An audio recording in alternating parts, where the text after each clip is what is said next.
حکم نامہ امر کہتے ہیں، یعنی حکم امر عربی زبان کا لفظ مطلب ہوتا ہے حکم دینا۔ تو ہائی کورٹ کسی بھی سرکاری آفیسر کو اپنی کسی ماتحت عدالت کو، کسی تنظیم، کارپوریشن، ادارے کو کوئی بھی ایسا فرض ادا کرنے کا حکم دے سکتی ہے جو وہ قانون کے تحت کرنے کا اس کو مجاز ہے، لیکن وہ کر نہیں رہا۔ یعنی اگر کوئی شخص، کوئی ادارہ یا کوئی عدالت اپنے کام کو صحیح طریقے سے سر انجام نہیں دے رہی، تو ہائی کورٹ اس کو وہ کام سر انجام دینے کا حکم دیتی ہے۔ جیسے آپ نے اکثر دیکھا ہوگا ہائی کورٹ از خود نوٹس لیتی ہے اور مختلف اداروں کی یا یہ بلدیاتی اداروں کے بھی پچھلے دنوں نوٹسز لیتی رہی ہے۔ اسی طرح بارش کے دنوں میں کراچی کی کورٹس کا آپ نے دیکھا ہوگا، سندھ کی ہائی کورٹ نے لیا تھا۔ تو اس طرح کے ہوتے ہیں کہ اگر ان کو لگتا ہے کہ کوئی ادارہ اپنے فرائض صحیح طریقے سے ادا نہیں کر رہا، تو پھر اس کو وہ اپنے فرض کی ادائی کا حکم جاری کرتی ہے۔ اس کے بعد حکم امتناعی، امتناع بھی عربی زبان کا لفظ ہے، اس کا مطلب ہے روکنا۔ اور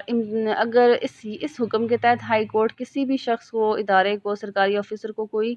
فرض کی ادائیگی سے منع کر سکتی ہے، وہ فرض جو وہ قانونی طور پر کر رہا ہے، غیر قانونی طور پر کر رہا ہے لیکن اس کے اپنے اختیار میں نہیں ہے۔ یعنی اگر کوئی شخص اپنے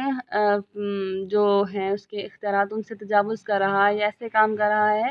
جو کہ غیر قانونی آتے ہیں، تو وہ ہائی کورٹ اس شخص کو اس سے بھی روک سکتی ہے۔ اس کے علاوہ حکم تعین اختیارات، اس قانون کے تحت اگر کوئی عدالت غیر قانونی طور پر اپنے اختیارات، اب یہ عدالتوں سے ریلیٹڈ ہے، سرکاری آفیسر سے ریلیٹڈ یہ نہیں ہے۔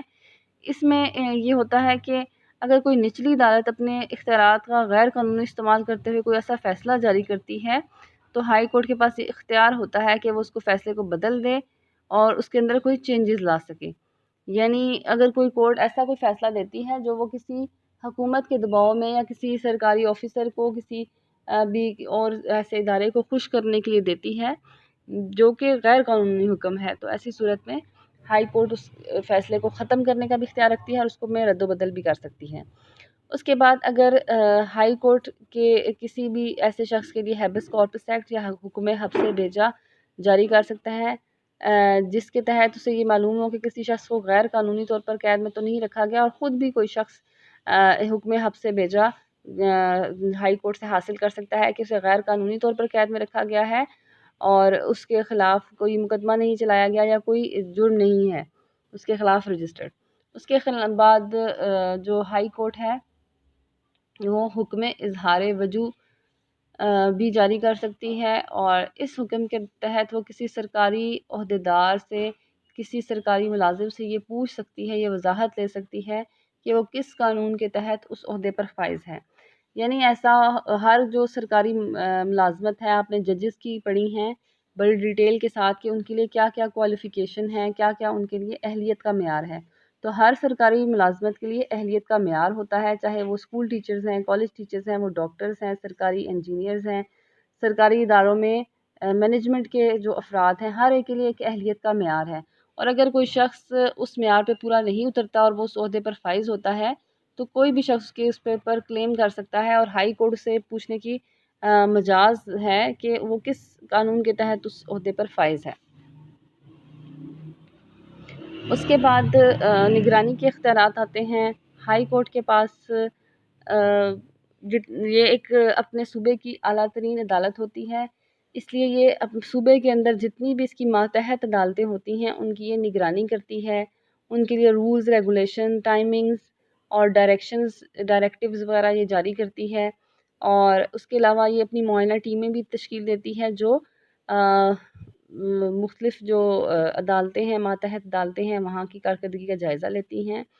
اور ان کی خلاف ورزی کرنے والوں کو پکڑنے کے لیے اچانک چھاپے بھی مارتی ہیں۔ یعنی جتنی بھی نچلی عدالتیں ہیں جو ایک صوبے کی حدود کے اندر ہوتی ہیں، اس کی نگرانی کا کام بھی ہائی کورٹ سر انجام دیتی ہے۔ اس کے علاوہ مرکزی سطح پر جس طرح بنیادی حقوق کے تحفظ کی ذمہ داری سپریم کورٹ کی ہوتی ہے، اسی طرح صوبائی سطح پر اختیارات کے بنیادی حقوق کی حفاظت کی ذمہ داری